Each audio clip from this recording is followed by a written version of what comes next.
used to know. Hit me up not long ago. Told me there's a carnival. She asked me if I wanna go. Yeah. I say yeah, that's cool, I'm free, but don't you live in Tennessee? She said I'm in town this week. What it is, YouTube, Big G, Penny Pinchers, that's right. I'm here, leased on the Schneider. Haven't put a video out in a minute. Been pretty much busy. I don't have one of the Schneider trucks. I like to tell people just getting into my videos. I've purchased mine from Lone Mountain Leasing. It's a 2013 Freightliner Cascadia with the DD15. So anyway, that's a little short introduction of my operation. My payments are about $1,500 a month, round off. So you know, $350 a week comparing to those $700, $800, $900 a week payments. But it is what it is. So you know, I am responsible for all my maintenance. My warranty is officially up. The truck has been good to me. Just minor stuff, nothing over 150 bucks so far. Hell, my oil change cost me more than that. I may need a front end alignment. It's doing some weird wearing on my steer tires I'm not liking. And I also think it's making it ride a little weird too. So what's going on, peoples? Tis the season. We're like a week, maybe a week and a half from Halloween. I just been out here grinding, man. I'm sitting here off of I-85 in Alabama, Shorter, Alabama. I thought I pulled into I'm at a Love's. That's pretty bad when you can't remember when you pull in. It was raining and storming last night really bad and dark. And, man, I was on 231 going to Bundridge. There's a Walmart DC there. I had a load I had to drop off. I set my ETA for like 10 p.m. Well, I didn't get there until almost midnight because the weather was crazy and I lost my driver wiper on that damn back dark road. And I lost it and I couldn't see smash because there was it was coming down ugly. So I turned my flashers on, threw on one of these high-vis, got out there with some electrical tape, took the wiper off my passenger side, electrical taped up that arm so it wouldn't scratch my windshield, popped that other arm over here on the driver's side, and Googled up a Walmart, which was about 16 miles behind me, so I got turned around and got to that Walmart, and it was a Walmart that closed at 11 o'clock. So I got there like an hour before they closed and bought 4 wipers. So I'm prepared for that BS again. Because it ruined me, man. I was soaked all night. I got my load off. Then I had to run around the Walmart lot for about 25 minutes looking through trailers for an empty trailer. Finally got one. Was supposed to pick up in Wadley, Alabama at 10 a.m. which is which is in about 40 minutes because they're an hour behind Indianapolis time. It's 10:19 in Indy, 9:19 here in Shorter, Alabama, which I'm about 70 miles from where I'm going to be, so I'm going to be late. So I called the Schneider people, and they said as long as I made it by 1500, I'll be okay. So I'll probably have to sit there and be the last one to get loaded, but I don't even care because I have an open window at the other end in North Carolina. You don't got to be there to midnight tomorrow night, so I got a pretty big window to get it there. So, but all that rain's going that way. I just looked at the radar, so I got to deal with that party. What's up, Rizzo, man? I got your message last night. I'm like, man, I haven't put out a video. Man, the last 2 weeks is fall break for my kids' schools in Indy. They don't go to one of the city schools, but they go to township schools. So I took my youngest, 11-year-old, Isaac. You've seen him in the past video. He went with me the first week, and then One of my older boys, I got a set of twins. They're 17. I took Chase with me last week.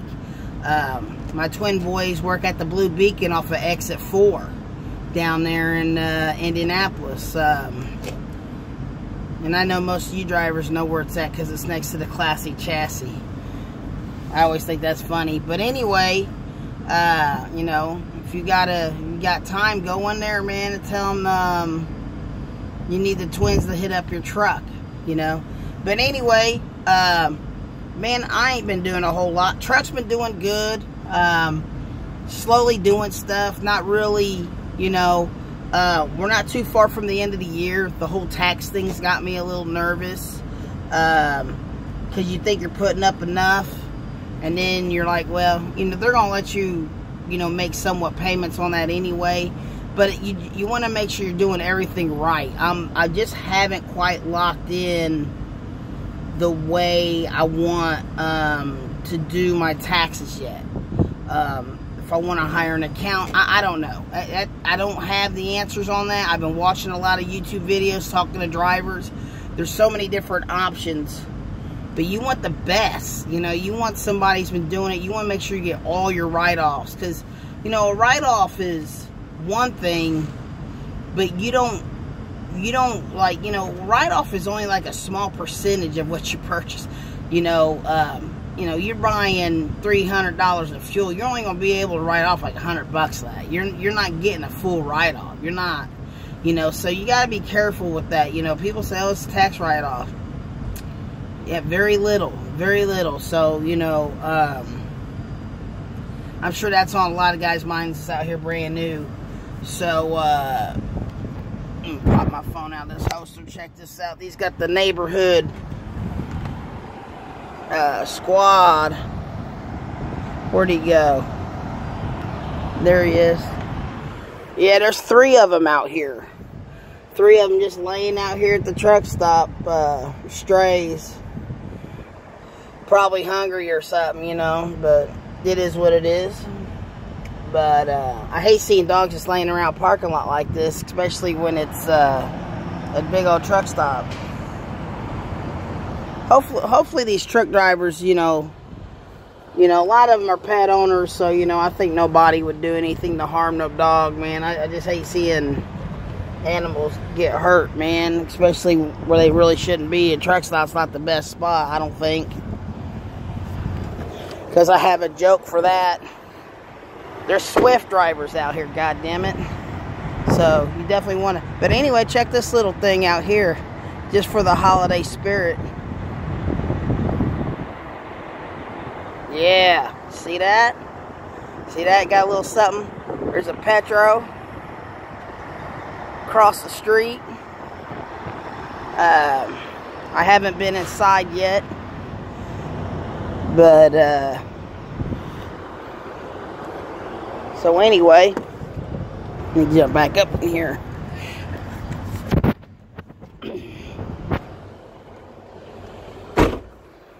Yeah, so I haven't did much. I did, buy a CB radio. I had this old garage sale thing. It was working, but it was okay. $10 yard sale 2 years ago.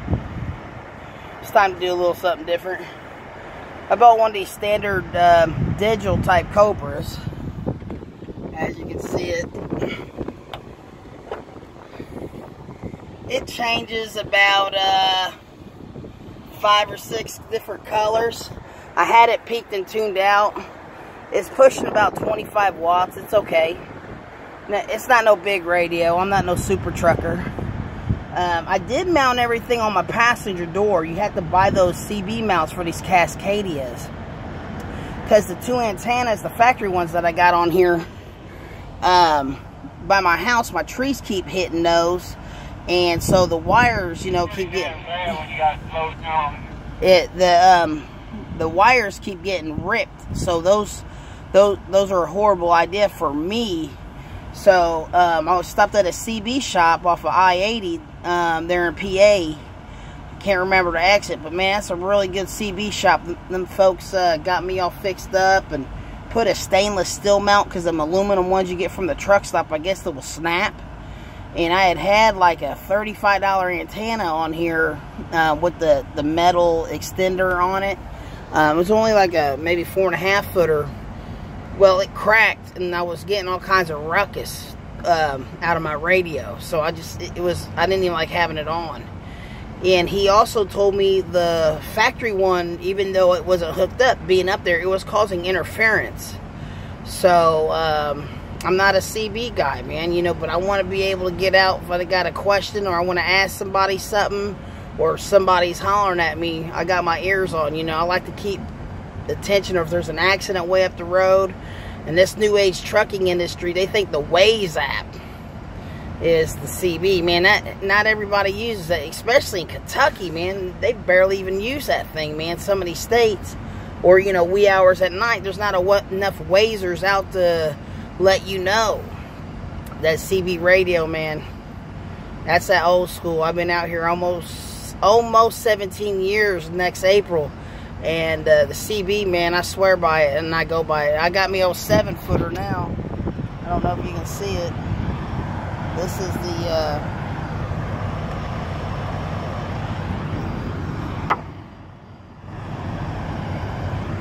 7-foot antenna, man. I got it for 30 bucks. And it's a lot. It does way better than that 4.5 footer I got almost for 40 at that CB shop. And they gave me a stainless steel mount versus the aluminum. I still have the aluminum. It's still in good shape. But I ain't took it out. It's just sitting there. Who knows? I may need to do a satellite radio antenna. I don't know. I'll just keep it there for now. I have no reason to take it out. But, man, everything's been going good, man. I always try to do dropping hooks. I know I don't talk about running the East Coast a whole lot, but I have been on light loads. If I can get a light load going east for 500-something miles, it pays the same amount of money as going 800-something miles down in the south with a regular size load, you know, 30,000 plus. And when I say light loads, I'm talking like 20,000 or less. Those are the loads that have me run east. But I haven't been south of 380. I don't go east of 380 off of I-80 and York. That's about as far east as I go. I haven't been much east of that. So I have a fine line where I'll go. And yeah, them loads up in Maine and all that, yeah, they pay good money. I mean, they do. I just don't want to deal with all the riffraff, man, you know. Some of this stuff I hear on the radio about how them DOTs are over there, they'll just pick you apart when you come in on 80. I don't want no part of that, man. I mean, I'm out here trying to make money. I ain't got time for someone to just to take it from me, you know what I mean? My truck's legit and all that, you know. But if you can avoid them scales, man, avoid them. I know a lot of them owner-ops that was in my class, they didn't get the pre-pass. They offer you a pre-pass, but as an owner-operator, you got to pay for it. I think it's like $8, maybe $16 a month. I can't remember. I think it's $8 a month or something. And you know what, man? I'm always watching trucks go in to them scales, and I always get the green light. So, to me, if I pass 2 scales and I don't get looked at, that's worth $8 to me. Hell, that's worth $20 to me, because by the time you downshifters crawl through there and all that, man, because I'm just going on down the road, because I'm already going to be that mile ahead of them when they get back out, you know. So, I'm all about the pre-pass if it's offered to you, you know what I mean? Even if I had my own authorities, I would try to go ahead and register my truck and get that, because it seems like a big save from a pain in the ass. I use the Trucker's Path for parking. Great app. You know, this trucking industry, man, it's different now. But I'm glad we have these little applications, and it's all, you know, if somebody says there's parking at that trucking stop 30 minutes ago, some spots or a lot of spots, it's, you know, it's driver connected. It's another driver that said, hey, there's spots here 30 minutes ago. It's cool, though. I mean, how else are you going to know that? It's not someone working inside the counter saying, hey, we got parking, and you don't really know. It's someone that literally parked out here, was here getting fuel, and they say, oh, there's some parking, let me go ahead and let these drivers know. So, you know, Trucker's Path, great app. Waze. If you don't have a CB, it's definitely good. Of course, Google will pop up and let you know about accidents and road construction if you have to take a detour. But, you know, I'm going to keep it short, man. I don't have a whole lot to bark about. I haven't made a video in a while. I got about an hour and a half before I got to fire this beast up. I did a little bit of house cleaning, if you know what I mean. Had to run the broom and bag up some trash from changing wipers at wee hours on the side of the road. And in the pouring rain, man, it sucked. But, you know, I'm sure we've all been there. It's a part of trucking. Don't you just love it? But, Big G, man, still out here doing it. Got any questions, man? Subscribe, hit the bell, hit me up, let me know. I'll try to make more videos. But I just been out here working, man. I haven't had no real valuable information. Everything is what it is. I imagine the closer to tax time and stuff like that, or if I have maybe some different maintenance issues, I'll definitely bring them up to your attention. So if you have the same truck as me, you know, maybe it'll help you out. You know, I'm always on YouTube. I'm always watching videos. I'm watching these guys out here, so it's not that I'm not in the scenes. I'm quiet. I'm just standing back, watching everybody else. But I've been smooth sailing. The truck's doing good. I'm glad for all that. I've been very lucky. You know, minor stuff, but you know, it's a machine. About getting ready to change the oil again. I'm just a tad bit over on the oil change, but I'm definitely gonna get it done when I get back in. My last 34 I took, I was under this load, so I couldn't, you know, that's one thing with Schneider. If you're under a load or you have booked a load, you can't do any maintenance to your tractor. That's what they told me. They said don't do no maintenance, oil changes, anything to your truck if you're under a load or have one booked. They want you to be clear and free in case they find something wrong with your truck before you rebook. So when I get back in, I'm gonna have to leave the slate clean and make sure I don't come in on a load so I can get this oil change. I went to the speed code there off of 65 and Whiteland. They're high, man. They were fast, but they're high. So if anybody in Naptown knows a good place to get an oil change where you ain't gonna take all damn day to get it done, and they're fair on the money, hit me up, message me, let me know what's up on that, man, because, you know, we're all out here trying to make money, you know. I'm out, man. On the Ferris wheel we sit, this shit escalated quick. She whispered, Casper, you're the shit, and then she sucked on Casper's dick. She said, Casper, you're the shit. I said, yeah,